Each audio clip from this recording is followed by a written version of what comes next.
¿Cuáles son los componentes que tú tienes que aclarar para decir tengo un negocio? ¿Qué es lo que tú vas a ofrecer? ¿A quién se lo vas a ofrecer? ¿Cómo se lo vas a hacer llegar? ¿Cómo vas a mantener y alimentar una relación con esta gente? ¿Y qué es lo que tú vas a cobrar? ¿Cómo vas a generar ingresos alrededor de eso? Vamos a ver ahora si esto vale la pena. Si los ingresos que me va a generar van a superar los costos. Si yo tengo eso, tengo un modelo de negocio. ¿Y qué pasa con la pasión de la gente? Aún sintiendo miedo, me doy permiso de avanzar. Mi valentía es mayor que mi temor. Me doy permiso.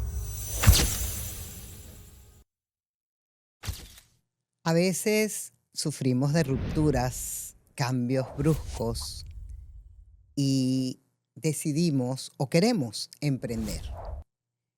A veces no sabemos cómo hacerlo y lo hacemos sin preparación, sin estructura, sin guía, sin asesoría. Hoy a Me Doy Permiso traje un regalo y es que tenemos a un especialista, consultor gerencial, especialista en darle estructura a negocios, mi querido ingeniero Luis Ramírez. Muchas gracias por la invitación. Bienvenido. Me honra estar aquí con ustedes. Gracias porque se necesita tanto guía, apoyo. A veces queremos hacer 1000 cosas y tenemos ideas y tenemos una pasión. Por eso que nos empuja a emprender o a hacer algo y no tenemos idea de todo lo que esto conlleva. ¿Qué le ha pasado? Y esta es la primera pregunta, a Luis cuando ha emprendido sus propios negocios. De todo un poco nos ha pasado. Vamos a decir, nuestras primeras iniciativas de emprendimiento fueron en Venezuela. Venezuela es un mercado, vamos a decir, los mercados más pequeños, los mercados latinoamericanos, quizás en términos generales, con algunas diferencias entre un país y otro, donde el nivel de competencia es mucho menor que el que estamos viendo aquí donde nos encontramos ahora. Y eso lleva a que los negocios prenden mucho más rápido. Las oportunidades de éxito son mayores y tú no necesitas tanta tarea previa porque es un mercado muy agradecido. Me explico. Probablemente tú te vayas a conseguir líneas de negocios en las cuales dentro de tu misma ciudad puede ser que haya 1, 2, 3, 4 empresas haciendo lo mismo que tú. Y por lo tanto, cada quien va a tener un espacio bastante amplio. Cuando tú emprendes en un mercado como los Estados Unidos, en esta misma calle de Doral, donde nos encontramos actualmente, puedes conseguirte 10 o 15 negocios haciendo lo mismo que tú has pensado. Y eso hace que tú tengas que buscar las maneras de hacerlo con pasos firmes. Y entre esos pasos firmes se encuentra el buscar algún elemento que te diferencie de los demás. Todo esto es importante donde quiera que te encuentres. Solamente que en algunos mercados se hace mucho más importante que en otros. ¿Por qué es un mercado tan competido los Estados Unidos? Porque todas las empresas quieren estar presentes en el mercado más grande del mundo. Este mercado es aproximadamente el 25% del Producto Interno Bruto del mundo entero. Estamos hablando de una cuarta parte de la economía del mundo se encuentra dentro de este país. Hay gente que mide, depende de la medición, pueden decir que es hasta el 30%. Se consideraba que China en un momento dado iba a alcanzar el PIB, que es el Producto Interno Bruto de los Estados Unidos, y todavía se encuentra lejos. Oh, wow. Y eso hace que la competencia sea intensa. Y no es otra la razón por la cual en este país se generan tantos métodos de gerencia, tantos procesos para el emprendimiento, tanto estudio en eso, que es un área en el cual aquí se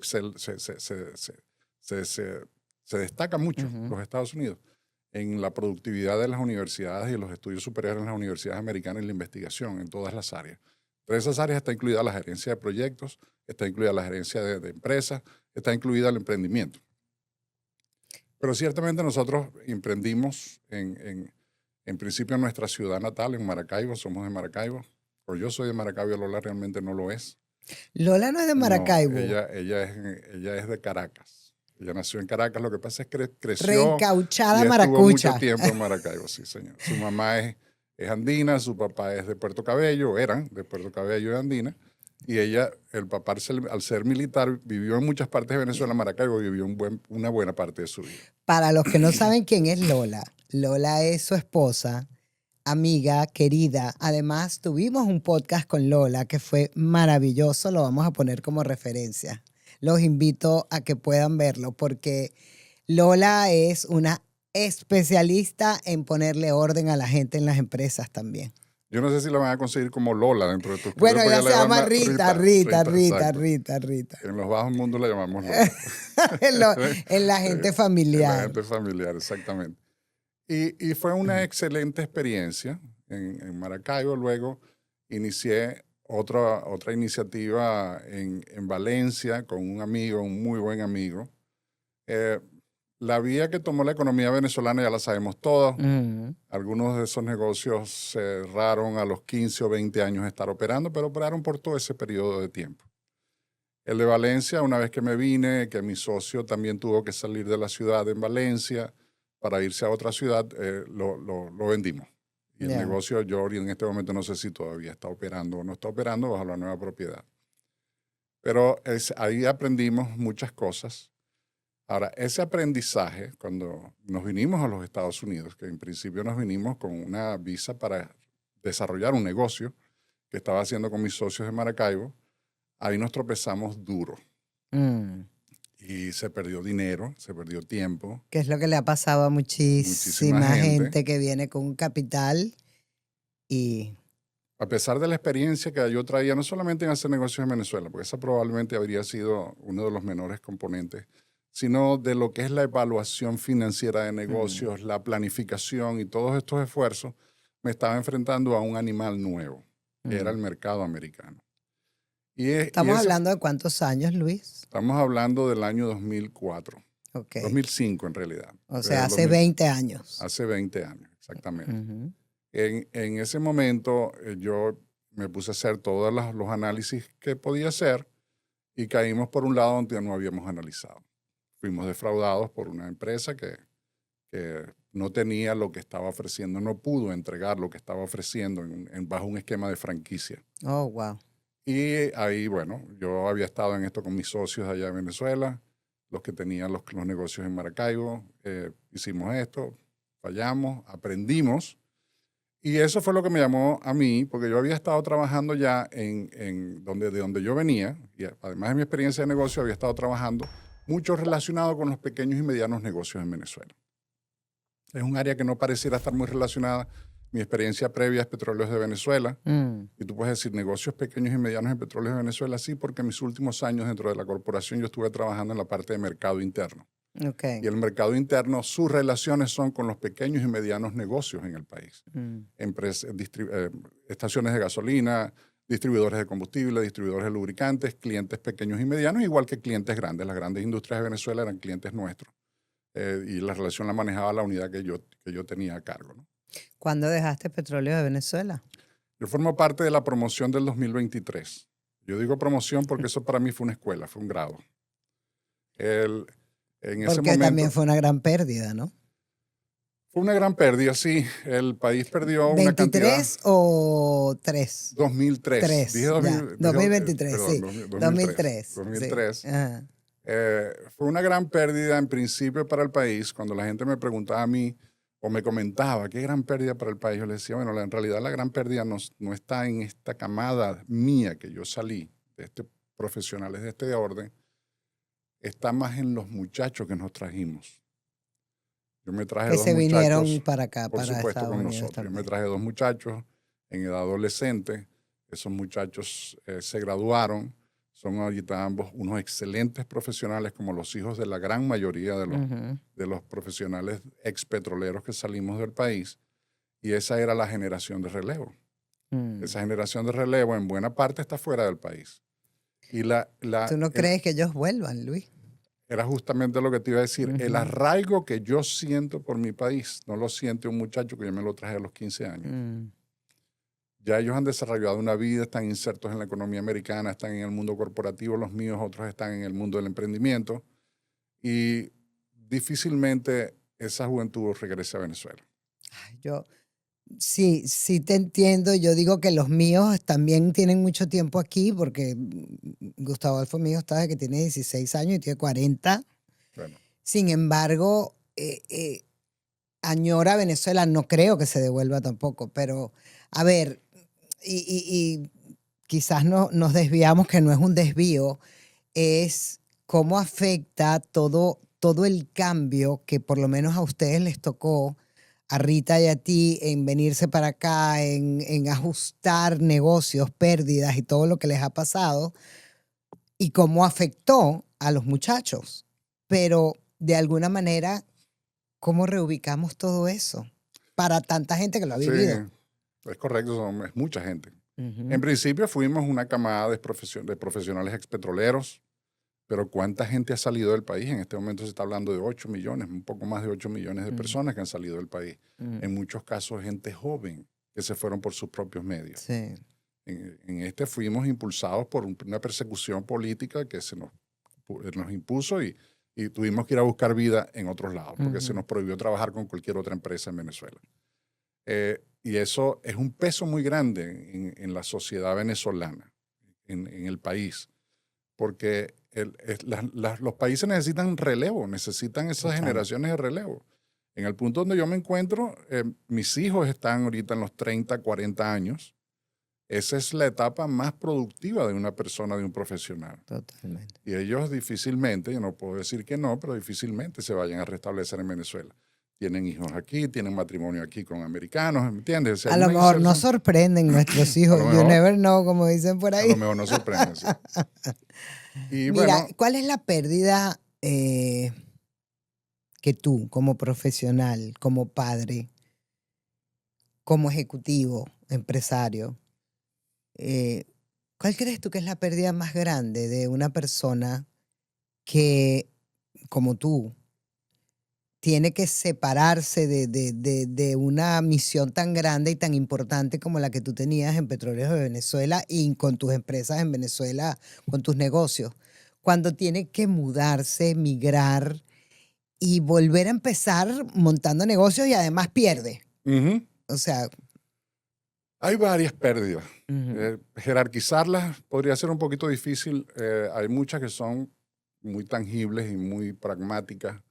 Eh, una de las cosas que nosotros le mencionábamos a nuestros clientes es lo más importante que tú dejaste atrás desde el punto de vista profesional es tu red de contactos, ujú, que tú tienes que construir aquí a la velocidad del rayo.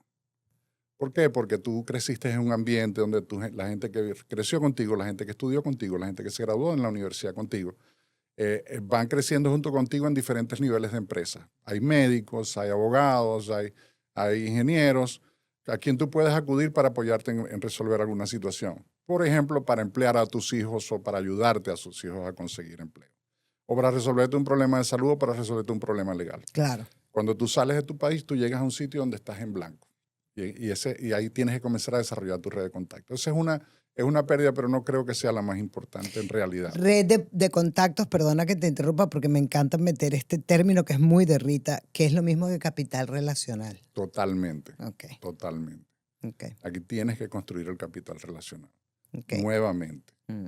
Y sin background, sin Sí, sí, antecedente con crecimos esa juntos, gente. este es de la familia Exactamente. aquello y yo lo conozco de Sin ese aquí. nexo que Exacto. facilita tanto el Sí. asunto. Seguimos con las pérdidas. Yo creo que en realidad yo creo que la pérdida más grande y que uno empieza a sentir mucho en el tiempo es la dispersión de la familia Mm. y el hecho de que tus descendientes comienzan a crecer sin nexos con esa familia. Hay primos que mis hijos no conocen, hay primos que mi nieto no conoce, hay familiares que han ido a otro plano y nosotros estamos lejos. Ujú. Hay otros que están en países muy lejanos que tampoco sabremos si lo iremos a volver a ver a menos que uno se acerque a visitarlos o ellos puedan venirlos a visitar a uno, pero gente tan lejos como Australia, Ujú. con este lado del mundo, o Asia, con este lado del mundo. Esa dispersión familiar es algo que para una cultura como la nuestra, que somos tan familiares, Sí, es total. dura. Yo tengo aquí dos hermanos en Florida, uno vive en Orlando, la hembra vive En Tampa, en Tampa, que siempre veo que van, pero hay qué rico. 4 más que están en Venezuela, 3 en Maracaibo, uno en Caracas,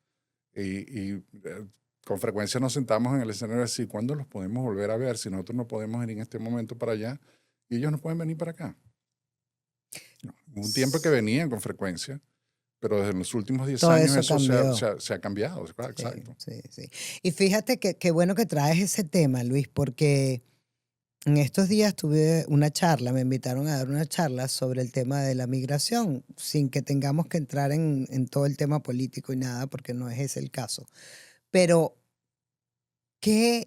¿cómo afecta el tema de que las familias tan dispersas entran en un grado de incertidumbre tal en que ni siquiera sabes lo que acabas de decir? ¿Cuándo nos vamos a volver a ver? Y muchos de ellos no se vuelven a ver, porque lo que acabas de decir también, la gente se va, o sea, se va de este plano. Y eso no es tan fácil de procesar, digámoslo así. No, no es. No es. Ahí, Venezuela era un país que recibía muchos inmigrantes. Ujú. Y a veces, desde ese ángulo, del ángulo de uno difícilmente entendía cuando decían, bueno, es que yo no he visto más a mis hermanos de hace 40 años porque están en Italia o están en España, yo no he podido En ir allá, Portugal o en donde están sea. en Portugal o están en otros lados del mundo. Y uno decía, Pero ¿cómo es ¿cómo? eso? Sí. Bueno, hay hermanos que yo tengo en este momento más de 10 años sin ir y estamos aquí a un vuelo de 2 horas y media, 3 horas. Pero hay ahorita toda esta situación política, económica en Venezuela que dificulta eso, ¿no? De manera que uno empieza a entender muchas cosas. Uno empieza a entender incluso los estilos de vida que tenían los inmigrantes en Venezuela. Uno decía, ahora entiendo bien por qué la comunidad portuguesa hacía lo que hacía, los italianos hacían lo que hacían. Claro, porque Uno era entiende la mucho manera más. de mantener una familia que no era tu familia, pero era lo que te daba la contención. Claro, Correcto. total. Correcto. Pero bueno, esa es una gran pérdida. Hay otras, una carrera profesional que uno llevaba que tenía una proyección. Yo tengo un enfoque más hacia adelante que hacia atrás. Me Ujú. explico. Yo poco me detengo a pensar en lo que hubiera podido ser y no fue. Qué bueno, No miro mucho para atrás. qué bueno. Eso creo que quien mira mucho para atrás Se tiene pierde lo tendencia que... a poder deprimirse. Exacto.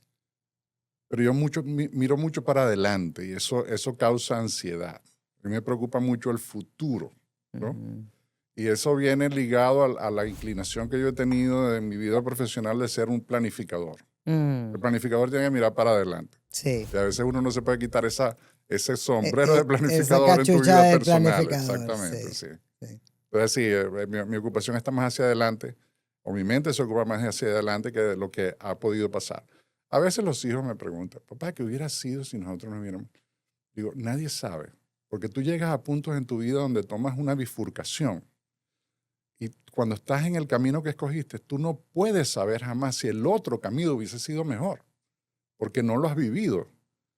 Entonces, ¿cuál es el punto de ponerse a pensar si ese otro camino hubiera sido mejor? Si hubiera quedado allá, hubiera sido... No, era algo completamente indefinido, algo que no podemos conocer. Ahí, tú sabes, cuando yo estaba en la universidad, yo había aplicado una vez a una beca Mariscal de Ayacucho, yo estaba en la Simón Bolívar, fue donde yo me gradué. Ujú. Y al año de estar en la Simón Bolívar me llamaron de Mariscal de Ayacucho para decirme que me habían aprobado la beca.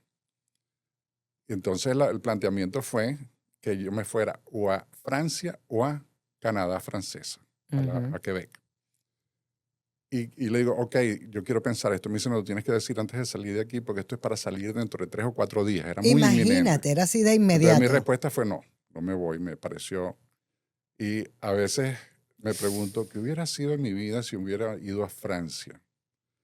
Y digo, no, porque en primer lugar no hubiera conocido a Lolita. Ay, tan Eso bello, era tan un cambio que hoy bonito. en día yo no quiero mirar para atrás y pensar que mi vida hubiera sido así de diferente, ¿no? Ay, qué lindo. Bueno, fíjate que me estás dando un regalo porque, a ver, ¿cómo te veo yo a ti? Un hombre, pues, de estructura, de ingeniero, con su, ¿sabes? Su cuadro muy bien armado. Y cuando veo que hay una parte siempre tan humana de la vida misma, que es, no importa toda la estructura que yo tengo, hay cosas en mi vida que valen mucho más, Ujú. como lo que acabas de decir. O sea, quizás a lo mejor sí, me hubiera ido a Quebec y estuviera en no sé dónde, pero ¿Y Lola? ¿Dónde me dejan a Lola? Me Y encanta. los hijos que tuve con Lola. Y el Claro, nieto que tengo. sí. Háblame de ese nieto, Luis, de Tomás. ¿Qué Oh, significa mira, Tomás para un hombre tan estructurado como tú? tanto. Es enorme. Como dicen, si yo hubiera sabido que tener nietos era tan bueno, hubiera tenido nietos y no hijos. ¡Ah! ¡Qué bueno está Porque, eso! porque es maravilloso. La diferencia de los nietos, estimo yo, que tiene que ver con el hecho de que no tienes la responsabilidad. Cuando uno levanta a los hijos, está muy presionado por la responsabilidad que tener ese niño representa. Ujú. Y entonces tú tienes aquel necesidad de educar, de formar, de proteger. Con los nietos es distinto.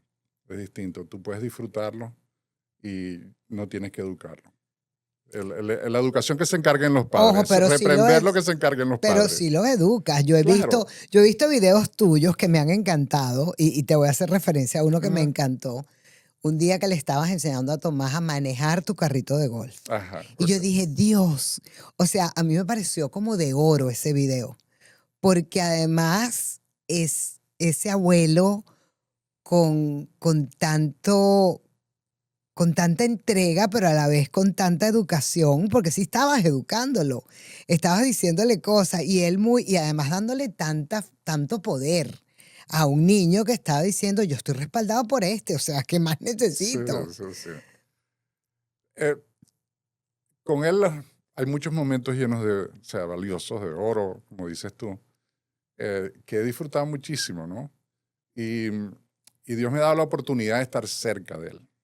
Que esa es otra cosa que, tú sabes, la familia de uno se reduce ahora a un grupo mucho más pequeño.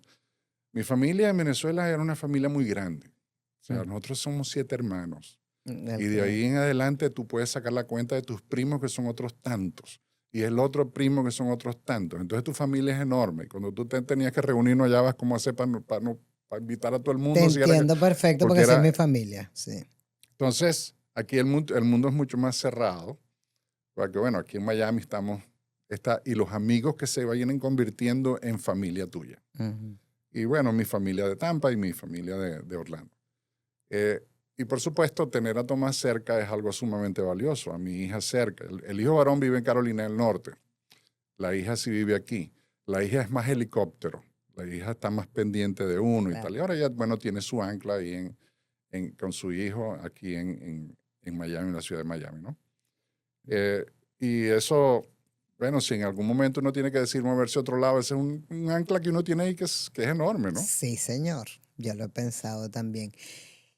Y pensando en ellos, Luis,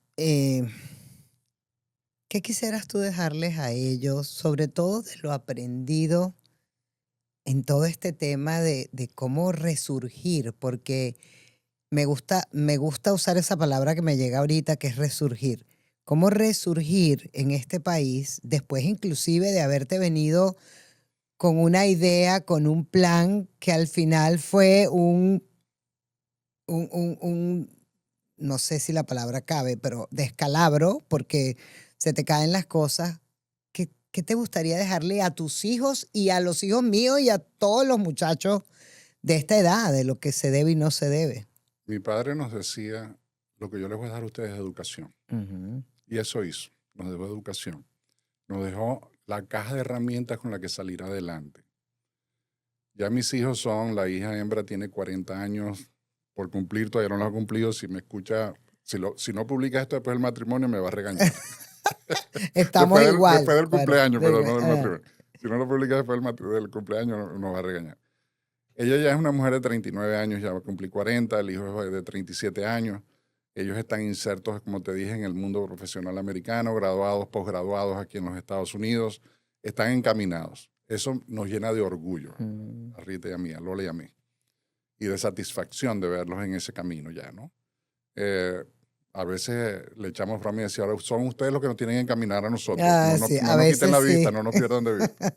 A veces sí. Pero yo creo que ya eso está logrado. Uno no deja, sobre todo, tú sabes que la madre es muchísimo más cercana, por lo menos en mi caso Lola es súper cercana con los hijos. Ella está encima de ellos, pendiente de ellos, habla con ellos todos los días. ella sigue su etapa de formación. Ellos me contactan, conversamos, sobre todo cuando tienen que consultar cosas y yo trato de, tú sabes, de ser lo más didáctico con ellos en las cosas que me consultan. Pero yo creo que uno no puede decir nunca que el trabajo está hecho, pero pareciera que sí. No, claro que está hecho, claro que está hecho. Luis, vamos a cambiar hacia los negocios.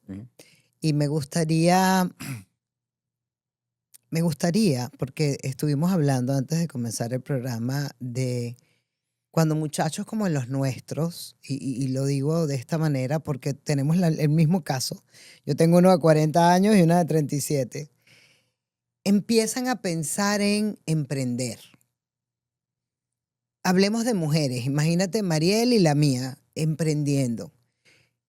¿Cuáles serían los pasos importantes de tomar en cuenta? Yo quiero que ahorita hable el consultor, el asesor, el que camina con la gente que está emprendiendo un negocio para que intenten hacerlo lo mejor posible y no tengan que pasar por el mal rato de que, me fue mal. Porque eso es una realidad y lo voy a extender un poquito lo que voy a decir. Una de las cosas más difíciles que hay es emprender un negocio. Y además, lo que dijiste al principio, en los Estados Unidos.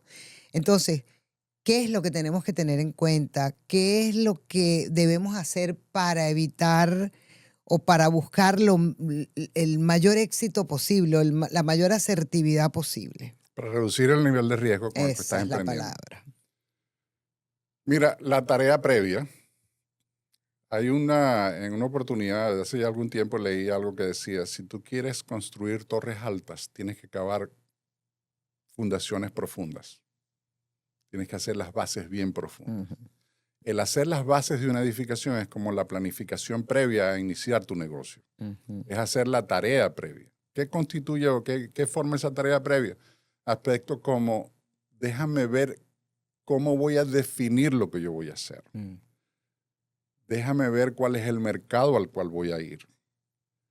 Déjame ver cuáles son los componentes que yo tengo que ensamblar para arrancar, para iniciar mi negocio. Entonces te voy a decir, por ejemplo, el conocer el mercado. ¿Quiénes van a ser los clientes que tú vas a tener? Mira los productos que tú tienes más desde el punto de vista de tus clientes que desde el tuyo.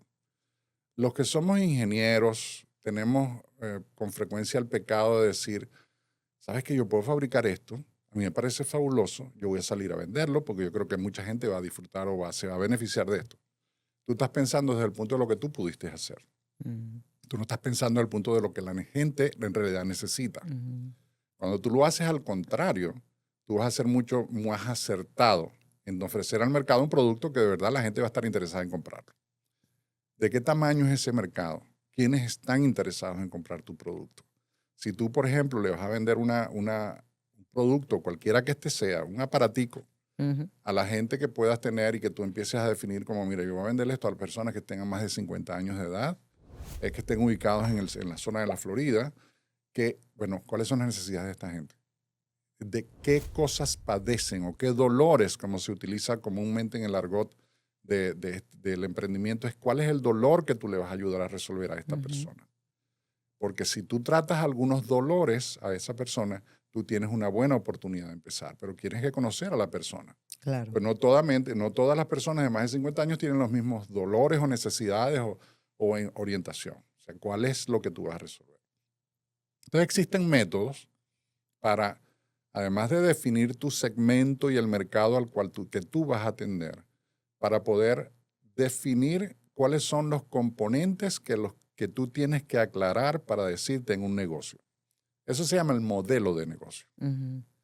Muchas veces la gente tiende a confundir el modelo de negocio con el plan de negocio. Son dos cosas distintas. Son dos cosas distintas. El modelo de negocio es algo que tú tienes que hacer muy temprano.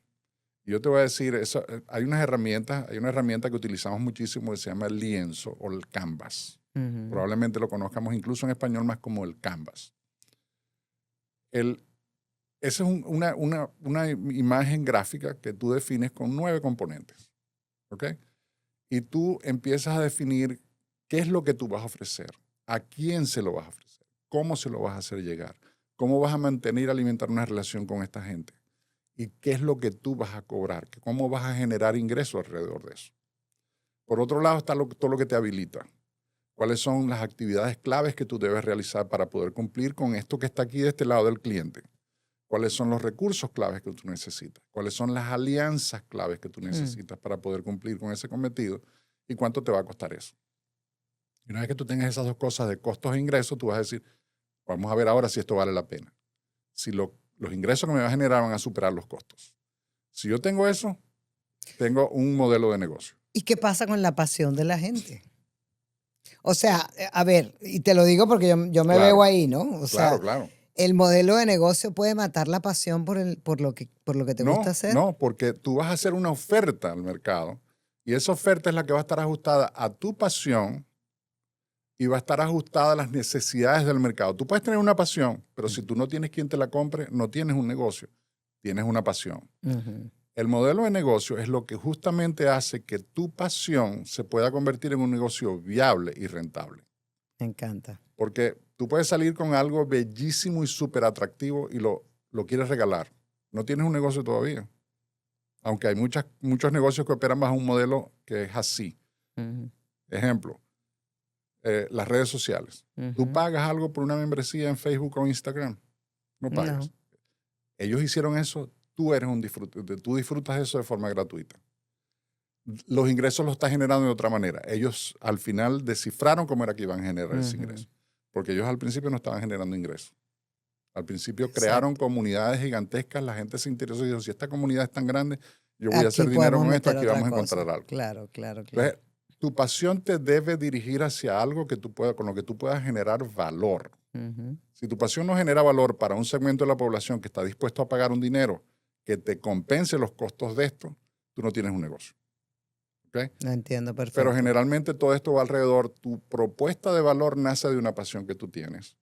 Y esa pasión la tienes que ahora hacer coincidir con las necesidades de un segmento de la población. ¿Qué pasa, Luis? Se me llega esto. ¿Qué pasa cuando tú tienes la pasión, no tienes el negocio, pero esto es un argot muy venezolano? Comienzas a matar tigritos con esa pasión. ¿Cómo se convierte eso en un negocio? O se convierte en un negocio, pero no hiciste todo el plan anterior que me acabas de decir. No, sí, es que eso es parte del método, el matar tigritos, lo podemos llamar así, te voy a decir, en realidad. Porque dentro de todo esto hay un aspecto muy importante que es el cómo llego yo al mercado lo más rápido posible y al menor riesgo posible. Y eso conlleva a otro concepto de emprendimiento que se llama el producto mínimo viable, que podemos decir, ese es el tigrito. ¿Okay? Por ejemplo, tú dices, yo voy a montar un restaurante de comida kosher en El Doral. ¿Okay? O no digas kosher porque hay mucha, vamos a decir otra comida. Comida tailandesa, esa también es bastante popular. Una comida así bien desconocida aquí en El Doral. Porque yo estuve en ese país, comí, me la disfruté muchísimo, me pareció deliciosa, es sana, lo voy a montar en El Doral. Griega. Y tú dices, montar el restaurante me puede costar unos 150, 200 mil o más. Lo montas y empiezas a hacerle publicidad y no consigues gente que vaya. Estás exponiéndote con esa cantidad de dinero que tú invertiste en eso. Cuando tú tienes un producto mínimo viable, tú estás probando tu producto con la menor exposición posible. Por ejemplo, tú puedes decir, ¿sabes qué voy a hacer? Yo voy a alquilar un toldito de estos en los farmers market, ¿okay? Para probar si hay atractivo e interés de la gente en esto. Claro, si hay gente que le guste esto que yo voy a ofrecer. Y entonces, lo que tú tienes que asegurarte es que en esa prueba, tú de verdad estés probando la propuesta de valor, los elementos fundamentales de lo que tú estás ofreciendo al mercado que estén allí para saber si la gente de verdad está dispuesta a hacerlo, a consumirlo, a usarlo. Y eso es el tigrito. De manera que el tigrito te ayuda a llegar lo más rápido posible al mercado y probar si el producto resulta atractivo en la forma en como tú lo concebiste. Porque fíjate que tú hasta ahora estás haciendo un ejercicio de ti misma contigo. O sea, sí, claro. Yo con yo, porque esto es lo que a mí me gusta. Tú tienes que investigar algunas cosas. Claro. Y tienes que hacer algunas pruebas para de verdad determinar si el producto es algo que es atractivo en el mercado. Y hay infinidad de cosas que la gente puede hacer. Hay cosas que la gente dice, producto mínimo viable. Ha habido ejemplos en que han generado un video describiendo el producto, sobre todo en los productos tecnológicos. Esto es lo que mi producto hace y yo necesito que ustedes se anoten aquí para cuando yo tenga mi producto listo vendérselo a ustedes. Y la gente empieza a suscribirse. O hay gente que ha hecho pruebas muy manuales de cosas que funcionarían de otra manera cuando tengas el dinero para invertirlo y la gente empieza a interesarse en eso y con eso vas a probar si hay un mercado para ello. Una vez que tú tengas eso, tú puedes agarrar y decir, mira, la información que yo tengo aquí, tengo 50,000 gente que se suscribió para este tipo de servicio, yo no tengo eso listo. Pero si tú me das $1,000,000, yo lo pongo a funcionar, ¿te parece? Ya tú le estás mostrando que hay interés. Claro, claro. Ese es por eso me sonreí, porque yo creo que el concepto de Tigrito lo podemos transformar en lo que es el producto mínimo viable. Me La forma de encanta. probar que el producto de verdad pueda tener un Me atractivo. encanta cómo lo compartiste. ¿Cuál es el emprendimiento que ves más común en las mujeres, sobre todo en mujeres migrantes que han dado ese salto? ¿Y cuáles son los que ves más posibles o rentables? No te sabría responder emprendimientos orientados a las mujeres, Ujú. porque yo creo que las mujeres ahorita están incursionando en todo tipo de negocio, con mucho éxito de paso. Yo creo que ha habido un buen enfoque y ha habido un crecimiento interesante en el género ingresando a los negocios. De manera que las mujeres están haciendo de todo hoy en día. Ay, Dios santo, sí. No hay área protegida. Podrían haber unos en que tengan más, incluso profesiones que sean más ajustadas al carácter y a la cultura o a las inclinaciones, a las fortalezas, a las habilidades de las mujeres, pero en términos generales las mujeres están haciendo de todo. Mujeres en negocios de construcción. Es indiferente realmente. Yo creo que las mujeres nos estamos dando permiso, y digo no porque yo soy mujer, de perder el miedo al porque soy mujer no puedo. Sí, yo creo que eso se está acabando. Yo creo que se acabó. No se está, se acabó. O sea, es impresionante. Y aquí, qué bueno que lo estamos diciendo de esta manera, porque entonces la pregunta sería, ¿cuál sería tu consejo para las mujeres que estamos a través de pasión, a través de matar tigritos, a través de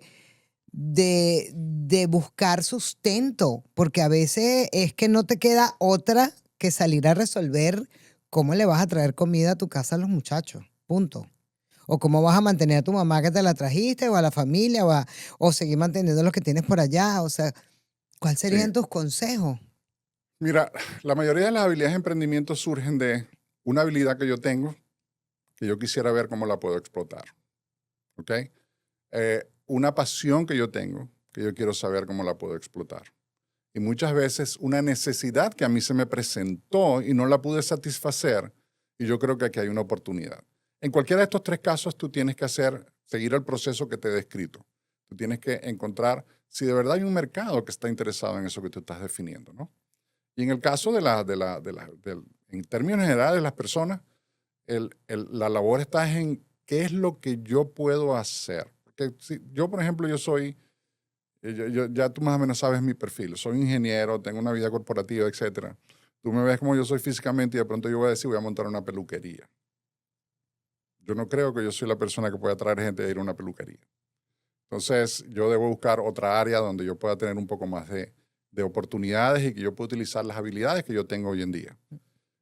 Y eso me reduce a mí un espectro de opciones. Y dentro de ese espectro de opciones yo tengo que encontrar aquellas que el mercado pueda comprar, que pueda interesarse en ella. Uh-huh. Y de ahí, por ahí me voy. Negocios rentables. Sí es cierto que en este momento hay tendencias de mercado que indican áreas en las cuales están como en la parte de subida rápida en el mercado. Cosas como cuidados de la salud para una población que está envejeciendo rápidamente dentro de este país. Que el estrés lo tiene loco. Sí, señor. La población en retiro en los Estados Unidos es una población creciendo sumamente rápido.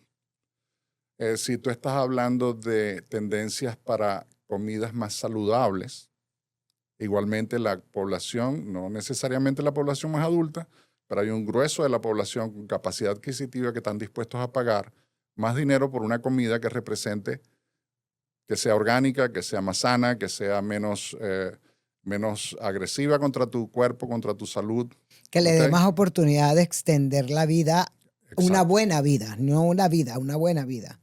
Productos que tengan inclinación a la sostenibilidad, que es que protejan el medio ambiente o que no le causen daño al medio ambiente. Esas son cosas que la gente está cada vez más interesada en consumirlas. Entonces tú te montas en una onda de estas, esos son 3 ejemplos que he mencionado, y tú tienes mayores oportunidades porque es un mercado que está creciendo.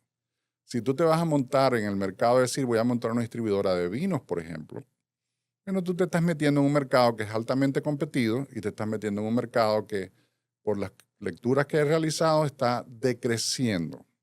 Porque la población, el grueso de la población en las edades entre 30 y 45 años, entre 25 y 45 años, está consumiendo cada vez menos alcohol. Entonces, el vino es un producto que está consumiéndose menos que hace 10 años, por ejemplo. Entonces, Imagínate. ahí te vas a conseguir tú con un tropiezo. Aparte de que es una línea de negocio extremadamente regulada en los Estados Unidos. Entonces, ahí tienes unas barreras de entrada. Son otros aspectos de considerar. ¿Qué tan fácil es entrar en este negocio? Claro. El negocio de la salud es un negocio que tiene mucho atractivo en este momento. Hay unas barreras porque el negocio de la salud también es altamente Sí, regulado. necesita Pero bueno, tú tienes que ver que el boards. balance entre las oportunidades que le ofrece el negocio y las barreras que tiene, yo las quiero vencer. Yo voy a vencer esta barrera para poder estar en este negocio. O sea, manera que tienes que considerar todos estos aspectos para ir balanceando la cosa. Difícilmente te vas a conseguir un negocio que sea ideal en todos los aspectos. Claro, no Cada está- negocio tiene sus propias dificultades. Hay negocios que uno los ve así como extremadamente sencillos. Y uno dice, ¿pero qué es esto? Esto no es nada, ¿no? Sí es algo. Resulta que cada actividad, cada negocio tiene sus complejidades. En una oportunidad yo estaba hablando con un estudiante mío hace ya como 15 o 16 años. Y él me decía que él tenía una ruta de repartir periódicos. ¿Te parece algo como Imagínate. sumamente sencillo? Le digo yo. Ok, ¿y cómo es eso? Y me dice, bueno, es extremadamente extenuante y complejo. Digo, ¿por qué? Bueno, primero, tú no tienes idea, cuando los periódicos eran lo que eran, hace 15 o 16 años, lo que es repartir periódicos los domingos. Y si yo los domingos no puedo hacerlo en el carrito que yo tengo o en la van que yo tengo. Tengo que conseguirme una camioneta pick-up alquilada. Por todos los encartes que Porque hay. cada periódico me dice, yo reparto aproximadamente 2 toneladas de periódicos el domingo. Lo que es 1 tonelada durante la semana, el reparto 2 en el domingo. Y tengo que dejarlo. Y si llueve y los periódicos se me mojan, yo los pierdo. Entonces empiezas tú a ver, wow, todo esto tiene una vuelta y una complejidad que yo tengo que atender. Entonces, bueno, a lo mejor hace falta que tú hubieses adquirido una camioneta pick-up, que tuviese cubierta, que tú sabes, todas las cosas que tú necesitas tener para ello. O sea que cada negocio tiene sus complejidades. Total. Tú puedes decir, un camión de comida, un food truck, tiene sus complejidades. Todos tienen una Todo complejidad. tiene una Y complejidad. por supuesto, un centro de atención médica tiene una cantidad de complejidades, porque ya uno empieza a involucrar tecnología, personas altamente preparadas, educadas, certificadas, Más todas las licenciadas y cuantas cosas restricciones. más. Más todas Sí, las señor. restricciones que pueden supuesto. haber. Sí. Luis, el Luis educador, el Luis que da clases en la universidad. Cuéntame esa parte de ti. Yo comencé a trabajar educación aquí en Estados Unidos. En Venezuela yo no tenía vida para eso. ¿Y por qué te llamó la atención eso? Siempre me había llamado la atención. O sea, siempre yo decía, la educación puede ser algo bien interesante, me podía llamar la atención. A mí me gusta estudiar, me gusta aprender. Pero aquí en un momento dado dije, ¿sabes qué? Tengo la oportunidad, voy a hacerlo. Y conseguí unas oportunidades de enseñar en una universidad puertorriqueña que quedaba que es una universidad relativamente grande en Puerto Rico, creo que tiene como 75,000 estudiantes en Puerto Rico. ¿La que tiene sede en Orlando? No. No, bueno, no sé cuál es la sede principal, creo que es la de aquí de Miami, se llama Sistema Universitario Ana G. Méndez. Sí, esa, Ana Y G. son 3 Méndez. universidades en Puerto Rico, una se llama Metropolitana, la otra no me acuerdo cómo se llaman las otras 2. Y estuve dando clases ahí por un tiempo. cuando me mudé al Doral, ir a Miramar a la hora de, porque son clases nocturnas, pero era la única manera que yo lo podía hacer y es la única manera que lo puedo hacer hoy en día también. Cuando me mudé al Doral dije, esto es muy forzado ir de salir de Doral a las 5 de la tarde Claro, para a allá a las Miramar. 6, Sí. es toda una tragedia. Entonces conseguí aquí con una universidad que se llama Millennium Atlantic University y ahí tengo ya como 12 años dando clases. Wow. Y yo sé que ya tengo como 16 años de mi vida dando clases. Y me ha gustado mucho, ¿no? Vamos a decir, ahí la recompensa no es económica, que hay, por supuesto, un pago por ello, pero la recompensa es más de satisfacción, de poder interactuar, de mantenerte al día, interactuar con personas jóvenes, con personas que todavía no tienen todos los esquemas mentales que tienen las personas más adultas. Son más creativos, tienen hambre de aprender cosas nuevas. Y tú tienes muchas cosas que les puedes enseñar que para ellos van a resultar nuevas. ¿Okay? Uno puede compartir experiencias, más en la teoría las experiencias que uno ha tenido en su vida. Claro. ¿Y qué hay del legado? Porque cuando das clases, o sea, tú te llenas mucho de la gente joven, pero ¿qué hay del legado de lo que tú dejas en ellos? ¿Sabes qué es satisfactorio cuando tú te consigues un estudiante unos años después y te dice, profesor, usted no sabe cómo usted influyó en mí? Uf. Oh, my God. Sí, Es claro. enorme, es grande, ¿verdad? Claro, porque fíjate que bello, porque ahí ya tú te extiendes y te sales de tu núcleo familiar a algo mucho más allá y hablabas al principio de tu capital relacional, Sí. que es lo que más cuesta cuando uno migra, cuando tú te sales de todos esos nexos que tú tienes, que tú has levantado a lo largo de los años y que tú puedas decir, yo después me puedo convertir en ese centro de conexión y de dejar algo en esas personas que les marcas la vida.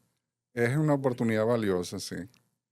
Fíjate tú que Lola dio clases en Caracas. Ella dio clases en una escuela en la Universidad Nueva Esparta.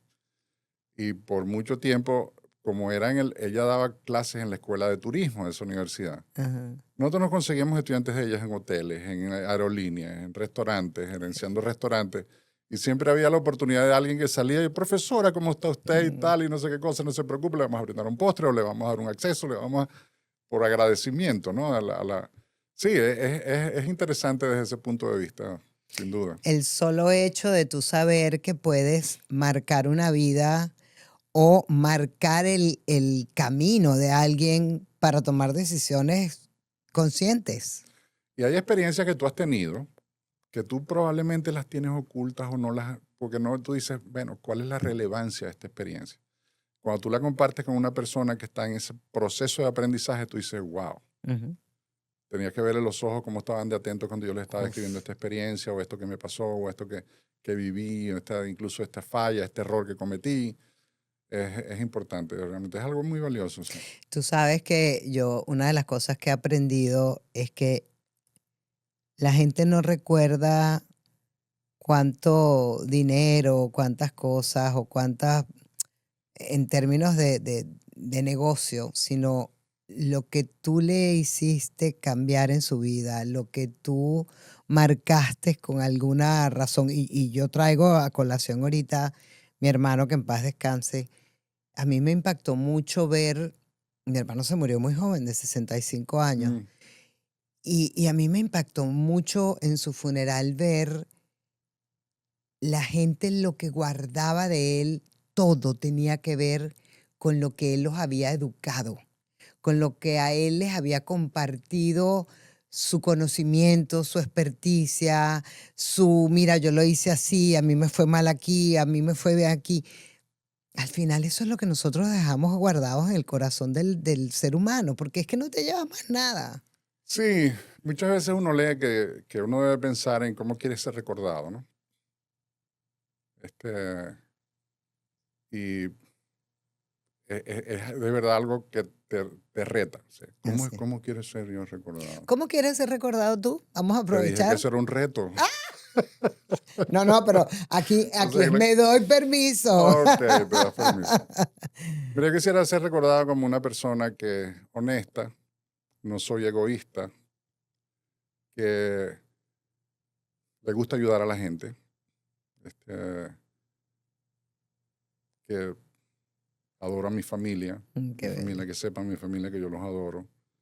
A pesar de que en esa etapa en la cual había ese nivel de compromiso y yo estaba en el proceso de educación de mis hijos y trabajaba como una bestia, no sé, 10, 12 horas al día. Después que yo me gradué de PDVSA en el 2003, me di cuenta que yo no era tan atractivo en mi casa como yo pensé que era para mis hijos. Wow. Yo podría haber sido medio ajeno por toda esa poca presencia en la casa y que de paso yo pasé tiempos que no estuve que estaba asignado en otras áreas, porque yo era muy regalado para eso. Ellos me decían, queremos que estés en tal sitio, allá voy a estar yo. No Porque tengo te problema. encanta Me trabajar. encantaba trabajar, sí. Me encanta trabajar. Y yo creo que lo pude resolver, ¿no? Porque cuando yo me enteré de eso, me impactó. Yo dije, wow, o sea, yo veo a través de los ojos de estos muchachos y ellos no se sienten del todo como que yo estoy presente todo el día en la casa. A lo mejor Lola también se sentía igual y no quería que estuviera en la casa. Hay que preguntárselo a Lola en un Pero segundo capítulo. En un segundo capítulo. Pero sí, lo supe porque ellos me lo expresaron. Y bueno, de ese momento en adelante ya ellos tenían 16 y 14 años en ese rango de edades. Comencé a compartir más con ellos incluso en decisiones, ¿no? Porque los pasos que dimos, los pasos que di yo, los conversé con ellos porque nos iban a afectar la vida a todos. En efecto, nos afectó la vida a todos. Aquí estamos justamente por ese proceso. Y afectado no significa para mal, afectado también puede significar para bien. Bueno, habían cosas que se iban a perder y yo sabía que eran las cosas que estaban a riesgo. Pero te voy a decir una cosa, realmente al final del día, esto ha sido un aprendizaje gigantesco, enorme en verdad. Y ese es un maravilloso mensaje, Luis. Te interrumpo para que lo amplíes, porque qué importante esa enseñanza. ¿Qué es lo más grande de todo esto? Pero mira, yo siento que crecí como persona, crecí como profesional, luego de todo esto. La emigración es un proceso que también te enseña muchas cosas, que tú tienes que hacer cosas que no pensabas en tu vida que las ibas a hacer, que cuando tú creías que tenías un plan sólido de vida, que te eleva un poco la arrogancia, ya yo tengo la vida resuelta. Y yo te digo, a los 40 años yo tenía mi vida resuelta, o sea, decía, orgulloso de mí Sí, por haberte resuelto exacto. esta vida, Claro. estoy. Y resulta que, como dicen, cuando Dios ve a un hombre que tiene un plan, se ríe. Yo digo, ya va. Cuéntale Esto no tus está planes a resuelto. Dios para que se ría. Esto no está resuelto, esto tienes todavía que trabajarlo mucho. Pero hubo crecimientos en muchos aspectos, hubo mucho más acercamiento con mis hijos y mi esposa. Qué bello. Y comienza uno a valorar otras cosas que no tenías a lo mejor en la escala de valores al mismo nivel como las tienes ahora, ¿no? En la valoración de la familia estaba probablemente como muy disponible para ti, entonces tú no la... Pero Sí. ahora que está tan lejos, uno, tú sabes, añoras el compartir, añoras estar con ellos. Valoras más el tema familia. Sí, cómo no. Luis, ¿tú sientes que has alguna vez o muchas veces, no lo sé, planificado de más? Sí, cómo no. ¿Y qué pasa cuando se hace eso? Bueno, una de las cosas del ser tan planificado, como te dije, es que te causa ansiedad. Tú empiezas a preocuparte por cosas que son apenas un escenario dentro de lo que tú estás visualizando. Es uno de los impactos, de los efectos que eso tiene. Y es algo con lo que hay que ir luchando, tú sabes. Tengo que ver cómo se maneja eso. Uno nunca deja de aprender. Esa es otra cosa también, Qué que bello. Gracias uno por nunca deja de aprender. decirlo. Todos los días aprendes algo nuevo por cosas duras que te pasan y por cosas lindas que te pasan, ¿no? la planificación al nivel en que a veces uno la practica es como tratar de tener control sobre algo que está en manos de Dios, no está en manos tuyas. Tú puedes Qué tratar de bonito. visualizar las cosas que están más adelante, pero la intención ya de llegar a controlarlas es como Sí, es mucha arrogancia mucha juntar. arrogancia de uno. Sí. Mucha arrogancia. Sin embargo, no le quitemos valor a la No, planificación, totalmente. porque sin planificación tampoco Lo que tenemos por lo menos un camino. hay que graduarla. Hay que Hay que graduarla. graduarlo. Qué bonito. Además, qué lindo porque viniendo de una persona que ha pasado por tanta planificación de negocios, reconocer esto es un regalo para mucha gente. Sí, sí, sí. Luis, creo que te lo escuché a ti, se lo he escuchado mucho a Lola. Hay gente que tiene negocios y los lleva a un punto donde ya son negocios muy rentables y se pueden vender. Ujú. ¿Qué piensas tú de eso? Porque supuestamente uno hace un negocio para que te dé rentabilidad, pero yo creo que la mayor rentabilidad es venderlos o qué. No, depende. Depende de las circunstancias. Es muy válido crecer un negocio y venderlo. Hay gente que se dedica a crecer los negocios, venderlos y volver a iniciar. Pues tienen esa habilidad, tienen el tiempo, tienen el empuje para hacerlo. Tienen el capital para hacerlo. Hay gente que compra negocios, los levanta, los voltea y los venden. Y de esa manera ganan mucho dinero. Hay gente que sencillamente desarrolla un negocio y lo vende porque llega un momento en que no quiere hacerse cargo más de eso, probablemente no tiene una generación de relevo a quien entregarle el negocio y el mejor camino puede ser venderlo. Eso es un elemento que en negocios es válido definir que es una estrategia de salida. Ujú. O sea, Eso ¿qué es voy a cierto. hacer yo con este negocio si esto se desarrolla de una manera que puede ser que una de las estrategias de salida puede ser venderlo? Es válido, es una opción válida completamente. Te voy a hacer una pregunta un poquito comprometedora, pero me doy permiso. ¿Qué piensas de los multiniveles? Hay tanta historia con los multiniveles. Hay unos tan exitosos. Yo he sido siempre escéptico de los multiniveles. Ujú, ujú. El negocio en multinivel yo creo que hay formas de plantearlo que pueden hacerlo exitoso y pueden hacerlos unos negocios legítimos. Pero también hay muchas salidas que los han hecho ilegítimos y han afectado a mucha gente. Mm. Por lo tanto, yo soy muy escéptico de ese Donde estilo de nada más negocio. gana una cúpula. Sí. Eso lo Y escucho. entonces todo es generar y atraer a más gente para que te paguen la entrada y el dinero realmente viene de la entrada, del volumen que esa gente tiene que usar y consumir. Entonces tú no le estás vendiendo una oportunidad de negocio a muchos de ellos, lo que le estás vendiendo es una obligación de comprarte cosas. Y eso, si ellos hacen lo mismo con otros, ellos se van a compensar, pero así van. O sea, realmente lo que están es a veces creando un efecto pirámide, que es la parte cuando eso convierte en ilegal. Es la parte de pirámide de atraer más gente para que te dé la plata y esos atraen a más y atraen a más y así es como tú te estás beneficiando por la entrada de gente, no por el negocio que esa gente está haciendo. Exactamente. Entonces siempre he sido un poco escéptico de eso realmente. Gracias por tu... Vamos ya terminando, pero quiero volver al... ¿Te consideras workaholic? Sí. Me encanta la Lo- cara. sí, Así sí. como que sí. Eso era algo de lo cual se me acusaba mucho. Se me acusaba. Sí, sí. Y digo se me acusaba porque después me di cuenta que es verdad. Me decían, un día te van a dar una patada y tú vas a mirar para atrás y vas a decir todo ¿Para lo que qué traje perdí tanto? en oportunidades de compartir con la familia. Y era por eso, esas 10, 12 horas, eso de para dónde quieres que yo vaya y voy, eso de qué es lo que tengo que hacer y voy, y lo hago.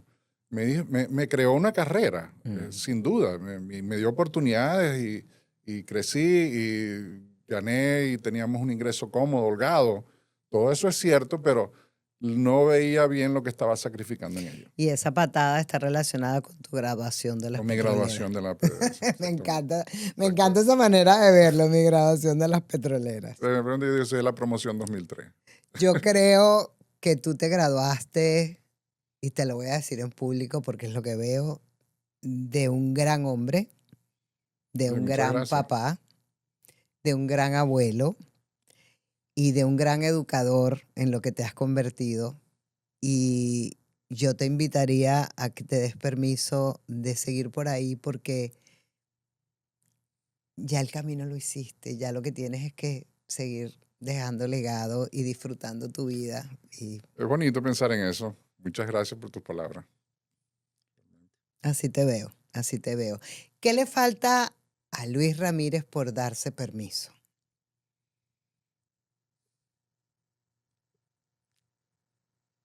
De vivir más los momentos, de preocuparme menos por el futuro y ocuparme más de lo que tengo ahorita en mano, de lo que está conmigo, de quienes están conmigo. Qué bello, vivir el presente. Gracias por compartir tu presente conmigo y con toda la gente que ve Me Doy Permiso. Gracias por tu presencia. Ha sido muy placentera la conversación, de verdad. Ay, Me qué encanta. bueno, Muchas me gracias por la contento invitación. mucho. Me contento porque de eso se trata, Me Doy Permiso, de abrir el corazón, de dejar un mensaje, de que la gente entienda de que como humanos seamos lo que seamos y tengamos los estándares que tengamos al final, siempre buscamos lo mismo, darnos permiso de vivir con mayor amor, mayor humanidad y mayor conexión. La forma en que has usado el nombre de tu programa es muy acertada. Gracias, gracias, gracias por estar aquí. Gracias a ti. Me doy permiso.